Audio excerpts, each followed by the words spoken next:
Hi, everyone. Welcome back to another edition of the Author You, Your Guide to Book Publishing podcast. I have no idea what number we're on, but it's a lot. Um, a- After 8 years, it's a lot every week. But I always like to start a show with a quote from my book because this show is all about the motivation of you, the goosing of you as a writer, and to firehorse your editing. So, with that said, though, from Snappy, Sassy, Salty Success for authors and writers, and I always randomly open this kind of thing. So, at the very bottom of page 76, writers don't just dabble, they write, they tweak, and they rewrite. Okay, ta-da. So, we have that. We're off and running on that. With me back again for, oh, I don't know how many times you've been with us, Barb. Um, You know, it's 11 years now. oh my God. Well, It's 11 years. okay, but haven't doing the show for 11 years. You and I have Yep. been working together Yes. for 11 years. So just let me tell you a little bit about Barb Wilson. She has published both fiction and nonfiction writers, and she is an author herself with over 30 years of experience in editing and writing. She's the CEO of Edit Partner, which provides professional editing and manuscript evaluation services. She currently is accepting new clients, and my disclaimer, she is one of my editors, or she's done fiction definitely, but also she's had to come rescue a couple of books from another editor who didn't get where I was going. Um, and but Barb did. And so it's very important. We'll talk about matching your editors. She's edited for multiple USA Today best-selling authors. She's part of our associates team. You can find her credentials on authoru.org. And if you're a member of authoru.org, one of our sponsors, by the way, you can get a little discount for her services. So that's always cool. She's worked with me for many, many years, and she has been a presenter at a gazillion conferences. So, with that said, when I reached out to Barb saying, "Hey, let's come back and relook, let's tie in editing with my theme, which is fire, fire horse, the Chinese symbol, fire horse, which comes up every 60 years. So we are in that year zone. And I thought, can we do something on maybe fire horse editing? And she said, yep. And we're also going to talk about fire horse writing. So fire horse, remember, is a lot of changes, sometimes chaos. It feels like everything is flipped upside down and going on. Now, I'm one of those people who likes change. I'm not afraid of change. It's not say that it doesn't create topsy-turvy, because it does. It does. But I've always found there's a new direction that opens up, which is kind of cool. So, with that, Barb, welcome back to the show. Delighted to be here. I'm thrilled. Thank you for asking me on. And I cannot think of a better way to kick this off than talking about firehorse editing, which of course comes from firehorse writing. Be Before we started today, I actually sent Judith something to share with everyone who is listening. And all they would have to do is reach out to Judith and ask for it. It's a list of books about writing and editing. And one of the books I included on that list was Judith's own The Author's Walk. This is the book that Judith was Yep. talking about when we started our podcast. Mhm, I mhm, remember this mhm. book very well, Judith. You and I talked for extended periods, and you happened to be on a cruise ship at the time. I cannot imagine what your internet charges were. But we were talking, and you I was said, working. I Yeah. this book is very different, and I'm really concerned that it's a change in style for me because it's almost an exhortation to Uh-huh. get busy, to do it. Uh-huh. That embodies fire horse energy right there. Uh-huh. It's intense energy, it's passion, it's the change, the Mhm. transformation. And keep in mind that we're coming out of the year of the snake, which is shedding. It's getting rid of all these things that we don't need. And it's Yeah. paring us Yeah. down to where we're going next. And it's giving Well, us energy to get there. yeah. Judith, And by the way, everyone, let me just do two ads. One, this is the book. This baby is what I wish I had 40 years ago when I started me writing. too. Me too. I Yeah. wouldn't have waited so long to get started as a writer. Which is also something to say for everyone because that patience and persistence is part of your success DNA here. And and this didn't really come to me until not, a couple of years ago, bringing it together. But this is the book that another editor I turned it to, and I reached out to Barb in the SOS. She doesn't get where I'm going.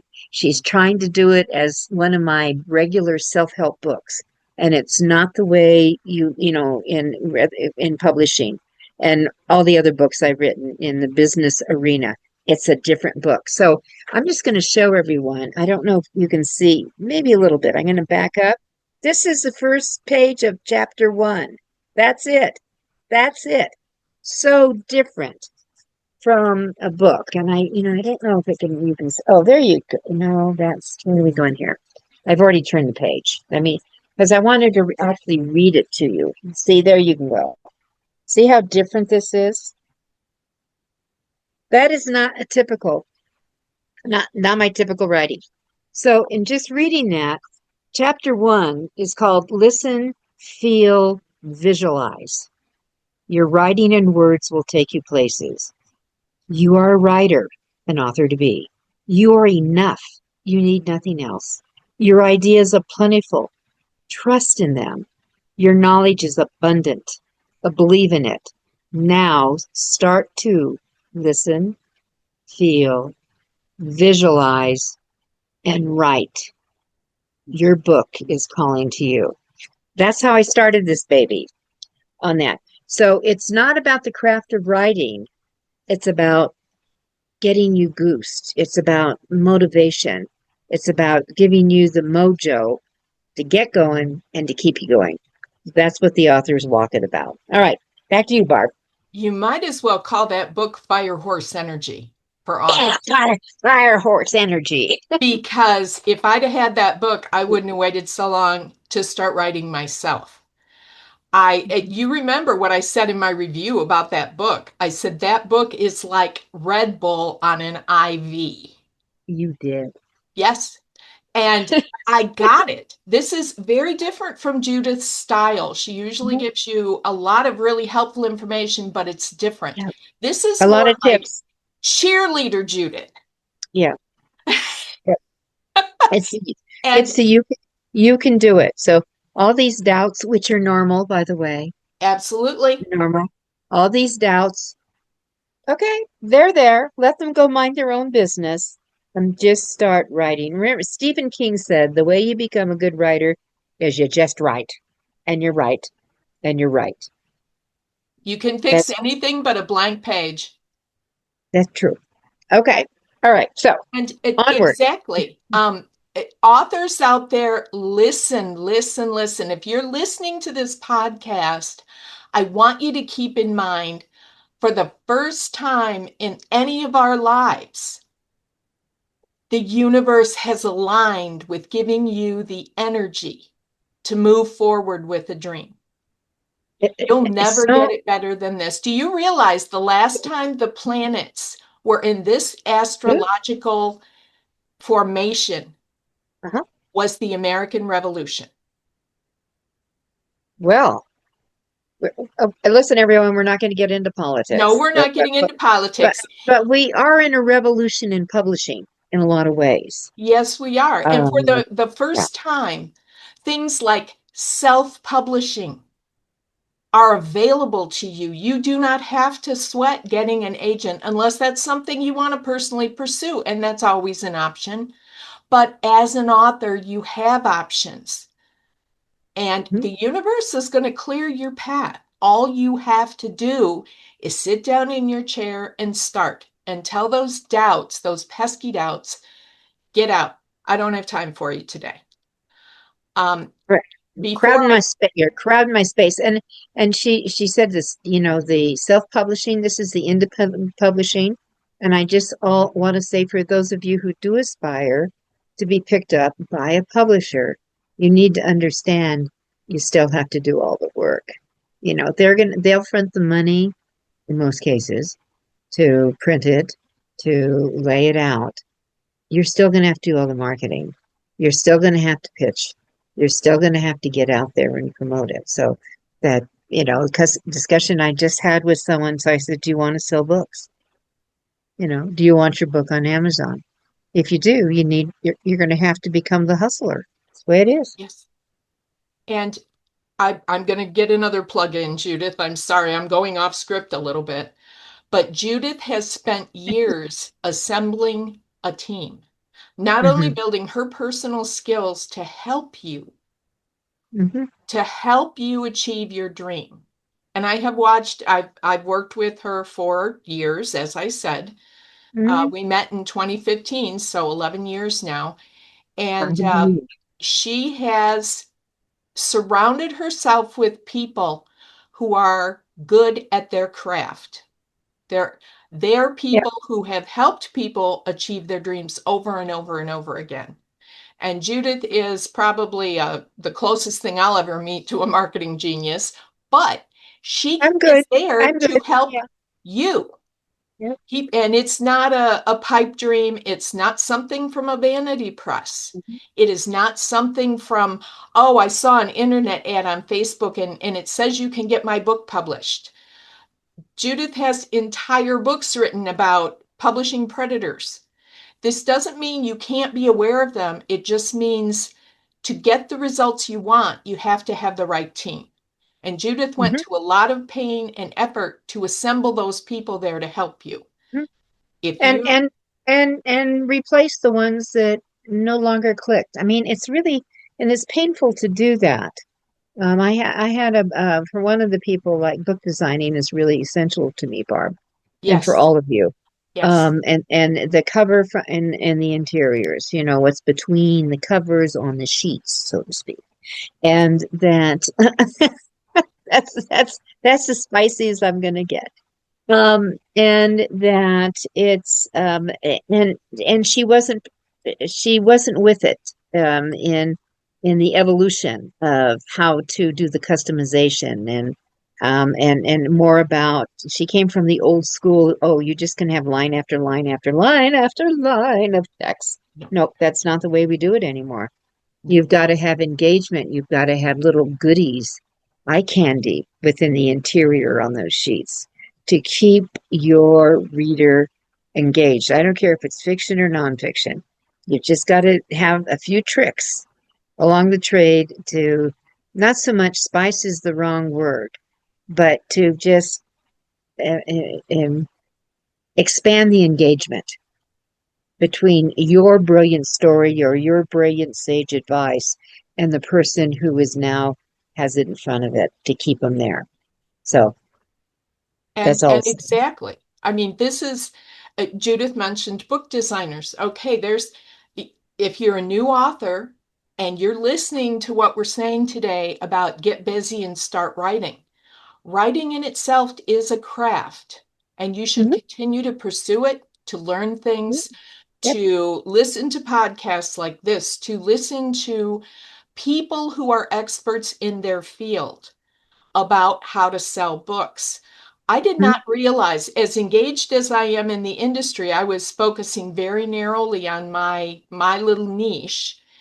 And I never realized until I interacted with Judith and her team more, there is an actual science about book covers. So this is Oh yeah. a Hmm. definite warning. You do not want to say, "Oh, mom, I want you to draw a picture for my book," or "Oh, my best friend is she draws really good stuff. I had one romance author I worked with. She decided she was doing historicals, which Judith and I have discussed because she's in her fourth book now, I think. Yes. Um, you could have picked That a different genre to start with instead of historicals. I mean, let's just go for the gold right there. Because you not only have the historical people, you have the fact checkers going, you didn't make the soap right in chapter 3. I No. know, I Um, know, I this know. this author, and I don't know why she did it. I couldn't talk her out of it. She decided to do a picture on the front cover of a pirate, one of the bodice ripper stuff, but the faces were grayed out. They were like gray scribble on the face. I said, no, you can't, no. She said, well, I want people to imagine their own face there. And I said, no, that's not the message this sends. Oh, And wow. and while we're on genres, Wow, wow, wow. Judith always asks me when I'm on here Mhm. what's kind of hot because I'm Mhm. editing and of course I'm reading voraciously because as a writer, I read. And Mhm. that's how you hone a craft. You don't realize it. And once you're a writer, you read differently. I've even had friends tell me that because I've bored them to tears with, oh, this is how you edit this. And they're Mhm. like, oh, now I read different because I catch those things. And I'm like, yeah, it's different. Y- You can You tell know, when something isn't working and you can tell when something is. yeah, I am Once, so glad you brought that up, the reading side, and also reading other people who write in your genre. You need to be. A lot of times people say, "No, I can't do it. I don't want it to influence." You're studying what they're doing, where they're going, the big ones. One of my favorite books, Barb, of all time. It would be in the top five. So busy. I was so engrossed in it. I was in Charleston, South Carolina, and I was walking along the street. That's before we had cell phones and things like that. And I had a book that I was engrossed in with me. So, if I had an appointment to go to, and if I was early to it, I would have the book. Well, I opened it up and I'm reading it, not paying attention, and the traffic light changes, and bang, I went right into it, right into the post, right into because I was so engrossed in the book. Right, the book is by Pat. He's deceased now, Pat Conroy. It's called The Prince of Tides. It's one of my all-time favorites. I am rereading it for the fourth time right now. I marvel at his lines, of his descriptions, of his use of words on that.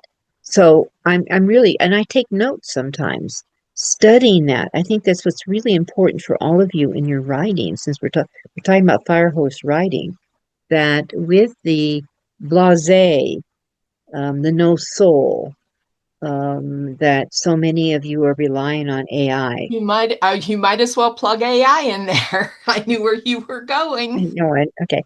So with the things that's going on, it's a lot of it's flat. I'm going to encourage you to go back to some of these classic books and look at the descriptions and the words. Sometimes I remember when I was reading, oh, was it Seabiscuit? Lauren Hildebrand wrote.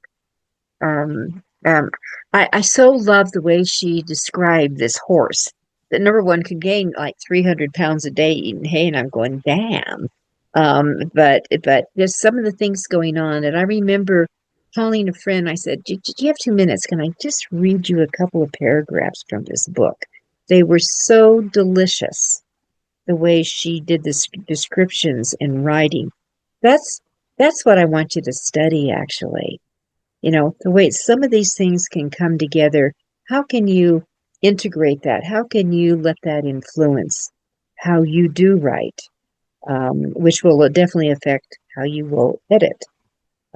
But anyway, I know that we're all over the case here, but that's what happens when you and I get together, Barb. Oh, Uh, absolutely. But, it's important for mhm, those people listening out there who tuned mhm, into this. The most important thing to keep in mind is as a writer, you started as a mhm. reader. That's what made you want to write. and Mhm. you have an understanding of what makes you happy when you read it and what doesn't, or what intrigues you or makes you think about it. To me, at this stage in my career, in my life, I tend to judge books by how engaged I am in them and how much I think about them when I'm not reading them. Oh yeah, Oh, if me, I yeah, have yes, something that's taking up brain space up there, it's a good book because I'm thinking, oh, well, what about this? What about that? And Judith mentioned AI. I am not a fan. I believe it has its place, but it is a heinous corruption of good fiction. I, right. oh, I think using it for research, but you need a tool like perplexity to make sure that the source is verified. I think for some that kind for some marketing tools and pulling it off, it can be very, very effective. But AI generated work looks like it's generated. And I'm just saying, you need to be careful.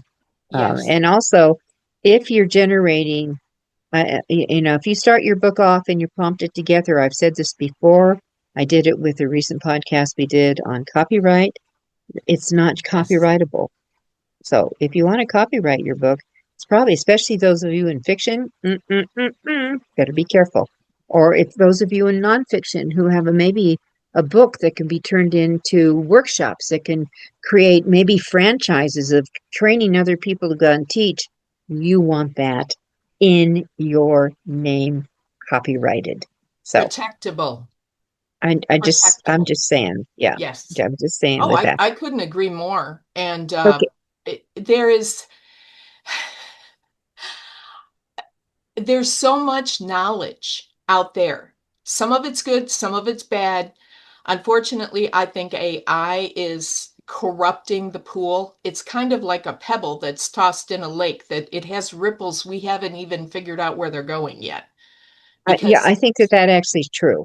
it's Um, moving so quickly. y- yeah, I think that that's true. So all my guests always send me a few things to, if we can't think of something to talk about, to kickstart with. So you had a comment, make sure that your manuscript is really in the best shape Yes. before you self-pub yourself. I'm going to tell you, please do not do the DIY on editing. You should be doing self-editing, but you need an outside set of eyes. And a conversation I had just yesterday afternoon with a woman who was working on it. She says, "Well, I've already done the editing. I do have a degree in English." And I'm going, "Save me, save me, save me, Save us save both. me." Yes.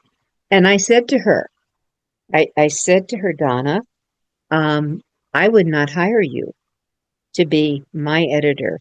I want someone who is a professional editor, who understands if it's fiction arcs, who understands that engagement factor, who understands all that. Having it written with the grammar correctly is always very important, but there's all these other elements that come into play. Can you play with that for a little bit?" Oh, absolutely. There's Judith touched on it. There's two different kinds of editing. My specialty is developmental or content editing, where I look at the story as a whole. If it's nonfiction, that's one set of rules. What's it teaching? How's it teaching it? Is it staying on a track so people can learn from it? That kind of thing. Is it straightforward? And then I get into things like, are the tenses correct throughout? So it almost drops down into a Mhm. copy edit because Yeah. that's very important if Yep. you're telling a story. Yeah. And Barb has hit me on the hands because sometimes I will flip back and forth. Yes, don't do that. I I Um, know. No, I'm but I'm fessing up, but everybody. that's why you have me, so you can get the words out. I don't make the magic, and I tell people that. I said, look, I don't mine the diamonds. I just polish them and set them and Ooh, I finish up like the that. jewelry. All right. Uh, So I polishing the diamonds. Yes, and I have So had that's your people. words, everyone. Those are your words. Those are your stories. That's that sage advice. Yes, They all need. They all need polishing. And I've always told people part of my job is to make you look like a better writer. Yes, a good editor will do that. A superb editor will improve it. And Mhm. by superb, I mean somebody who's paid to do that, which is a professional editor. Right. My books that I published, and I have had, digital first presses, and I've also done self-publishing. I go to an outside editor. I'm a professional editor. I do this for a living. Me No, too. I don't edit my own work because there is always some point where I become, because I know that it happens to me, so I know that it happens to my clients too. I become word blind. I see what I think is there and I understand the story I'm telling, and it may not be at the depth I'm writing. And Yep. an editor will pick that up and say, no, you missed this here. And I'm not even talking now about the you Mhm. opened the car door 3 times in 4 pages. That kind of thing. That Mhm. is very important to catch. And I pride myself on not missing any of those. Well, Um, the echoing, the mirroring, oh, I go after it. I don't like to see every paragraph started with I see oh, it pet one time. peeve. Pet Yeah. peeve. And doing a rewrite. I've gotten quite good at working with authors, Barb, who come from the very acute acute maybe is the right not the right word, but like accounting, like mathematics, like academia, Step like driven, medical, process driven. Yes. but their language is all that way and often very boring. And so yeah, so to de-emphasize that, and get it out of that area into the consumer area. And I do want to say this also for all of you that it's that we're doing kind of a little mini course here, Barb. It's so Yes. important for you to understand um, who you're writing for and why you're writing for that group. Who are you writing for, and why are you writing for that group? And who they know. So are they male or female? What are their ages? What kind of jargon is going on with them? I'm always amused when someone says, I want to write for kids. So I said, do you hang out with kids? You hang out with these people? Do you know what they're saying, what they're thinking, what they're feeling? Are you doing that? Because you got to do it. You know, And You- at the same time, keep in mind, there our publishing world has spread. If you self-publish on Amazon, that opens you to the world. So yeah. I had someone, and it was actually a multi-published author. I caught a post on Facebook the other day, and she said, and I'm trying to remember how she said it, um, but it was questioning an idiom. That's an American idiom, very common idiom. And she said, what does this mean? Mm, Because she's based in England and she had no idea. And I've had the opposite happen where I've had clients who live in England. I've edited for them and I had to say, okay, we need to talk. What does this mean? I never knew what the word snog meant. Okay, now I know. Snogging is a little vodiodo. And I never knew that until I edited for an English romance author. And she said, no, no, ah, that's what that means. I'm like, but you're going to have American readers. Can we rephrase in understandable language and not use idioms? And at the same time, you don't want to use dated references unless you're writing historicals, because okay. that is going to, I caution people now that the thing with romance writers and women's fiction a lot of times is to include a playlist at the front of the book. Oh, this is the music I listened to while I was writing. Bam, you just dated it. Hmm. Somebody's going to pick that up in 10 years and go, what the heck Hmm. are they talking about? Right. Well, I know in on the research side, because my the book series we're doing is 11th century. We will allow ourselves to use language through the 12th century. That's kind of just our rule that we've done amongst ourselves. And that, but I'll be writing something, and I know that this word is not used in the 11th century. but I So catch it. yes, well, yes, and I catch them too. And but some bypass me. But I'll say to Brian, my fiction writing partner, I say, so, what other words can I use? And when I for this word, and so I am writing, and he's working away. I'm going forward, and then he'll come back and give me a couple of options that would feel right.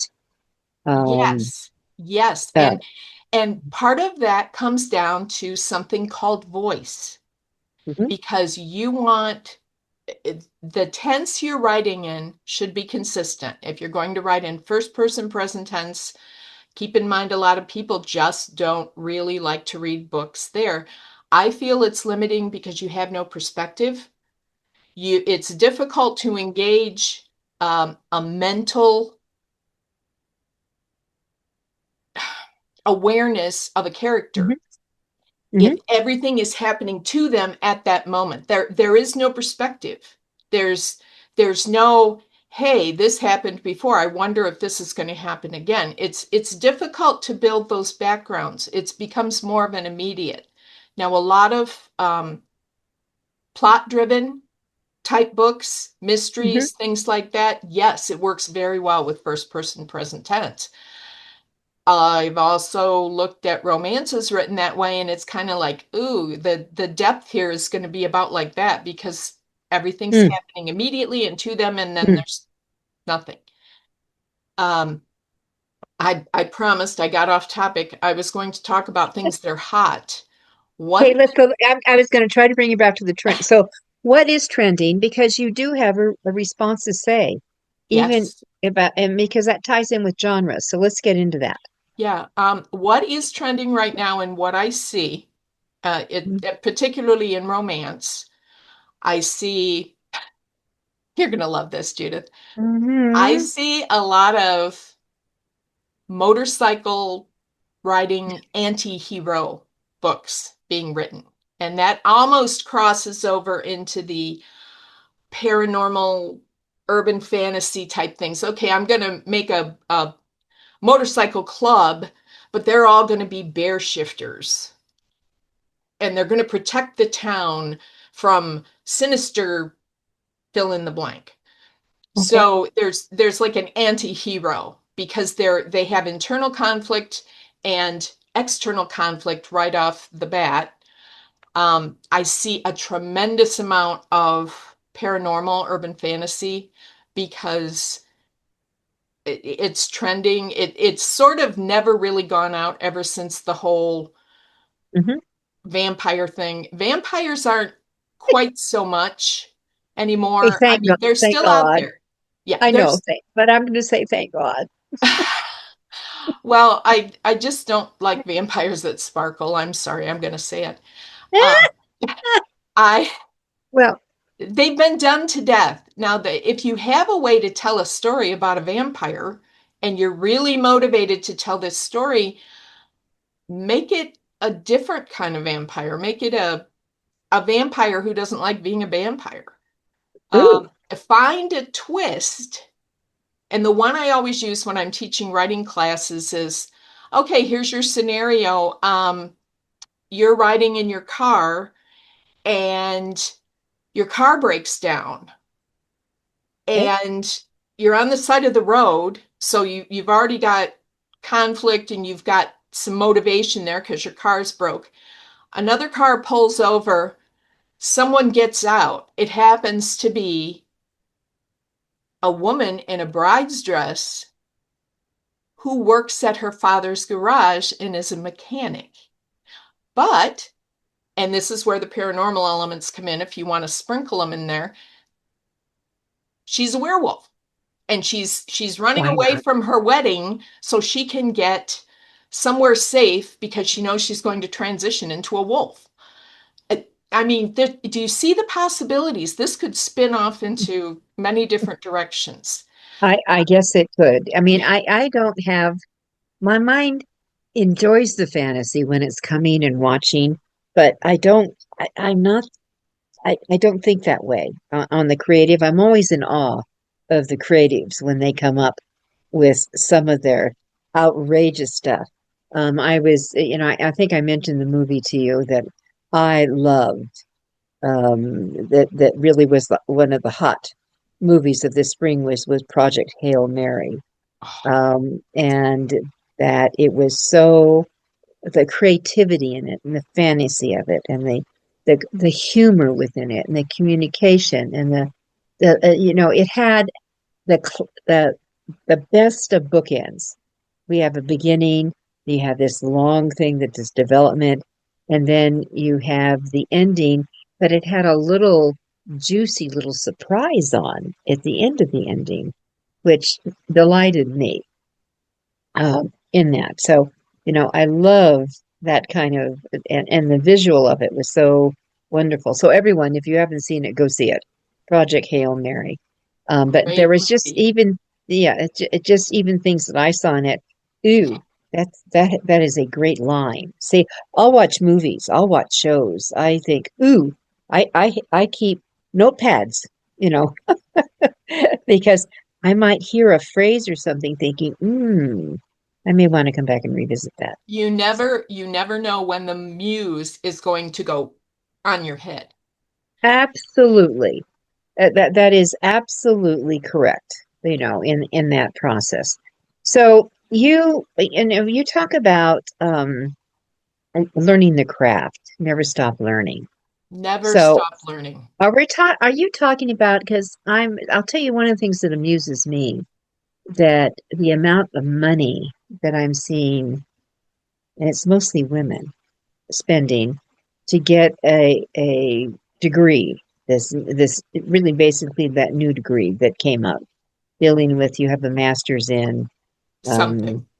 yeah, yeah, I should probably, I'm going to look it up now, but it's in publishing, it's not marketing, but it's in writing, and I'm going to go back to the thing, you know just write, keep writing, keep Keep reading. writing. Keep writing And and write and write and write and write some more. And when you're out in public, yeah, it's okay to eavesdrop on the table's conversation behind you.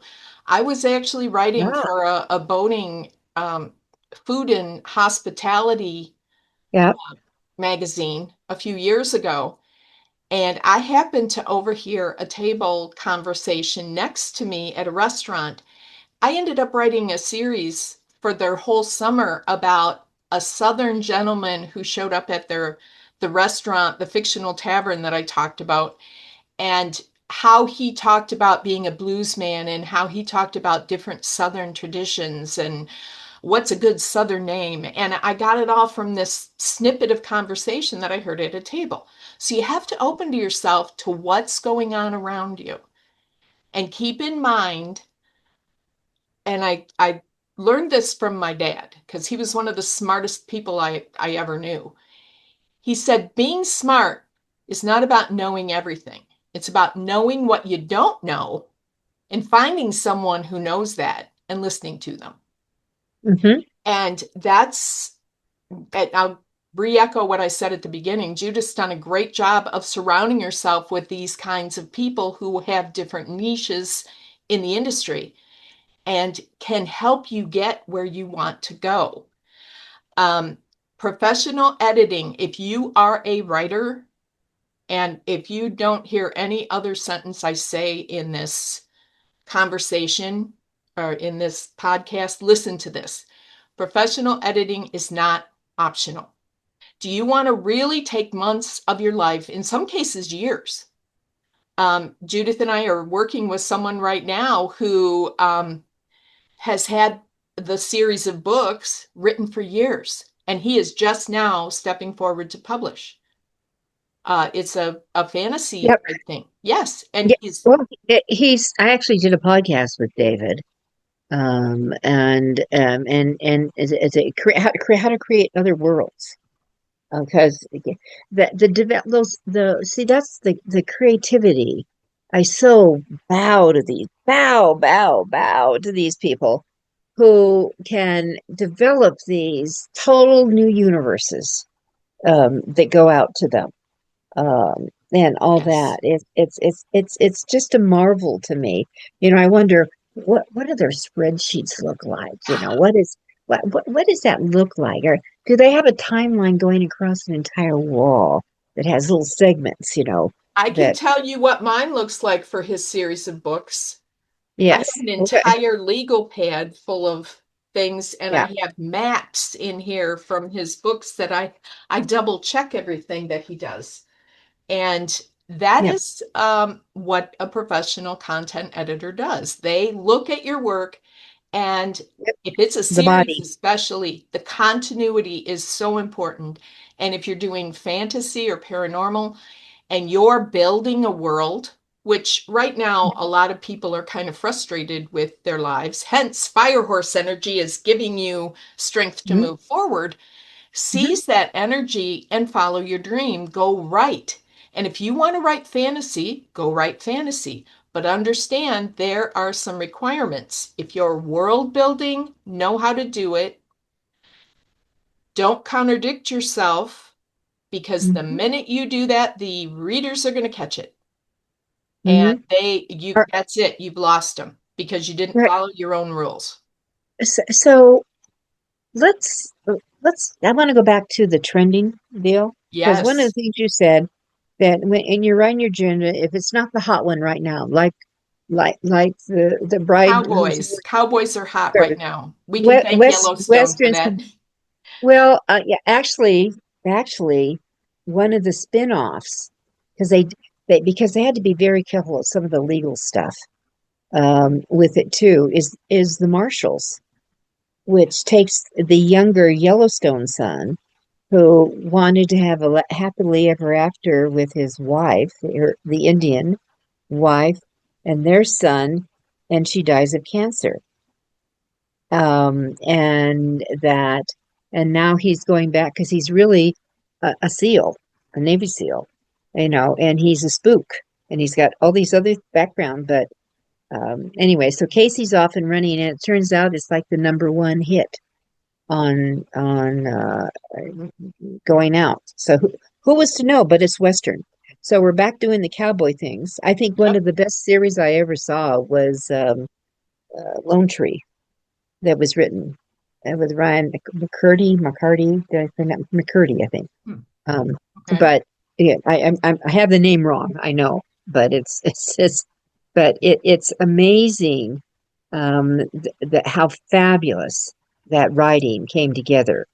Oh, Um, oh, and and it flows. It flows seamlessly.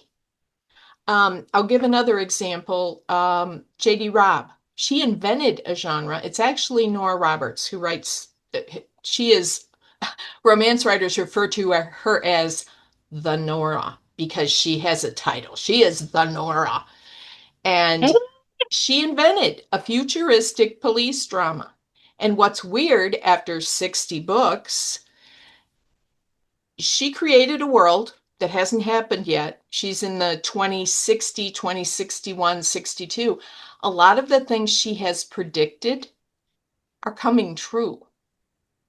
They're actually happening. And it is just, it's interesting because I've been a fan of that series from the start. She has a great editor. Leslie is a great editor, and she catches everything. Um, okay. So my series was Lonesome Dove. oh, It was Yes. an amazing series that went out there. I mean, I can remember years ago in the old DV time that we were watching and pulling the VCRs up, and John was trying to rewind. Stop, just get the next one in.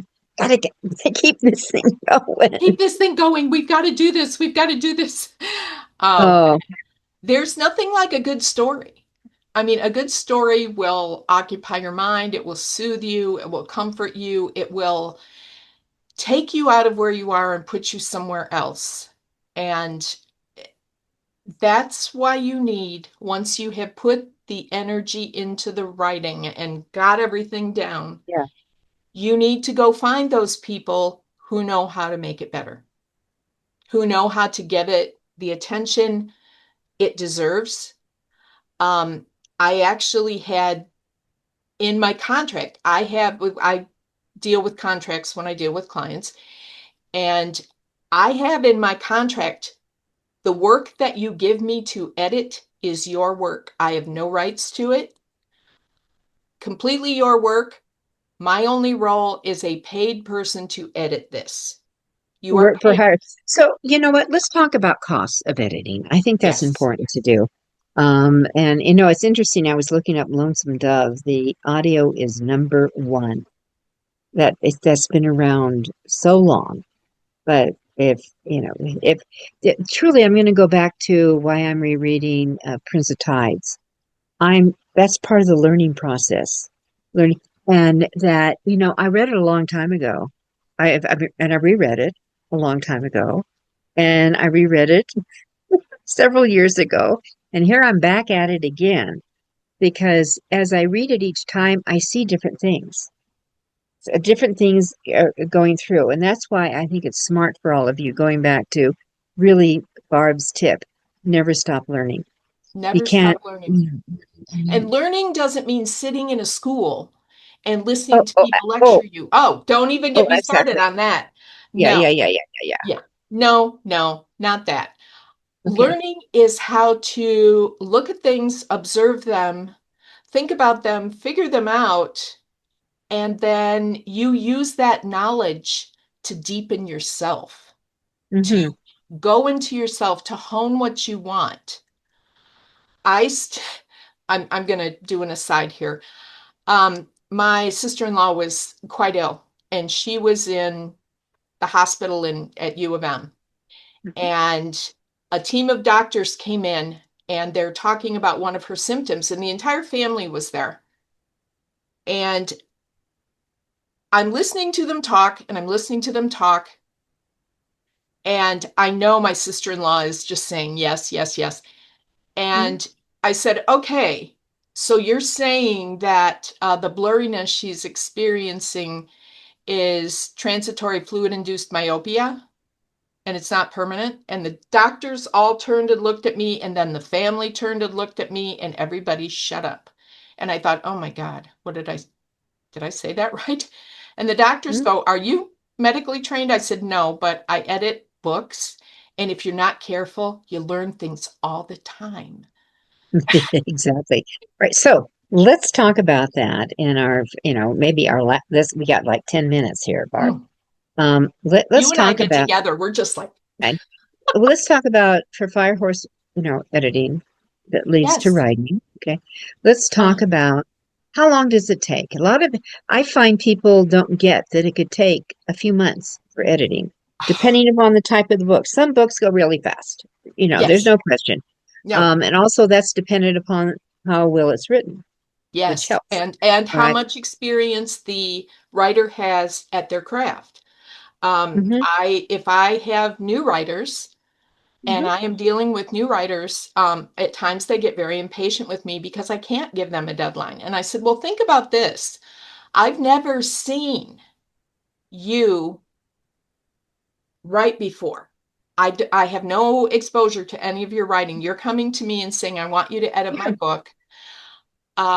This is not a set schedule. It's not like painting a house. I could think you want me to paint your house. I'm going to Mhm. show up with 20 gallons of paint and you live in Yep. a mansion. So that's not Yep. going to be enough. Yep.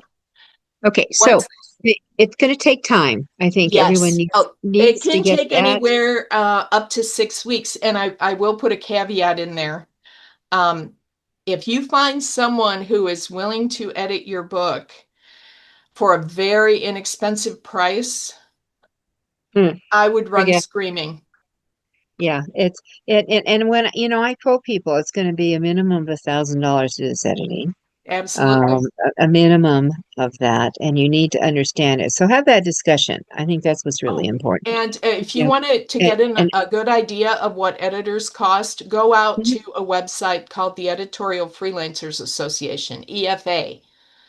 And mhm. there are lists of edit prices broken down by per word and per hour for all the different genres: technical editing, engineering editing, medical editing, legal editing, uh, fiction editing, nonfiction editing, and it is broken down. And right now, the latest prices for fiction editors are between 3 and 4 cents a word. Word. Ugh. Okay. So, but here's another thing. Now, huh, my friend Ben, producer, is saying you got 4 minutes here. Um, that that uh, just because this is what my experience has been. Sometimes they go to the EFA. Okay, this is what I should be charging. Maybe not. It's Maybe not. experience based. Those are experience rate. Those are rates for people who have got DNA in editing. If you're and so one of the questions you need to ask, how long have you been editing my kinds of books?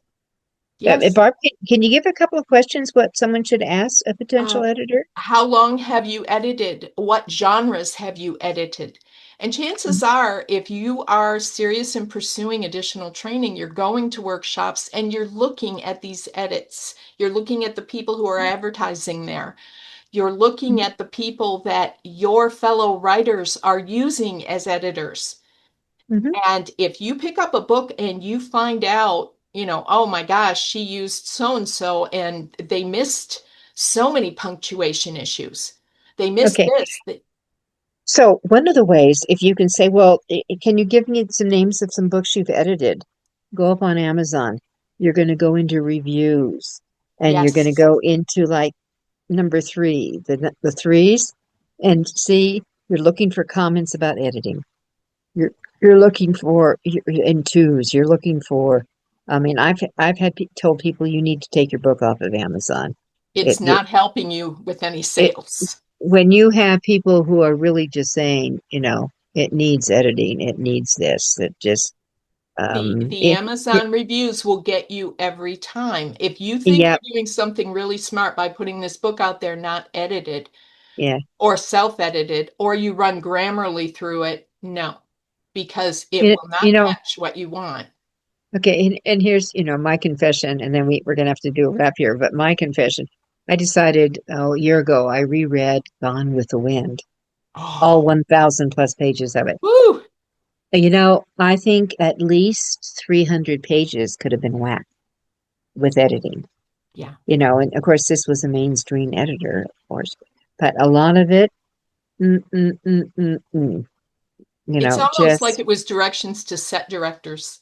yeah, remember And everyone, a good editor will help your book move forward.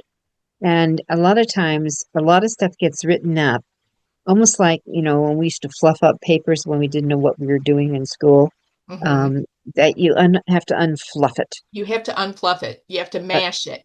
yeah, yeah, and I just that I think that there if you're aware of the Tethor's books, they're all behind me right now, which is really too bad. But like the This emotional is, Thesaurus, yeah, there you yes, go.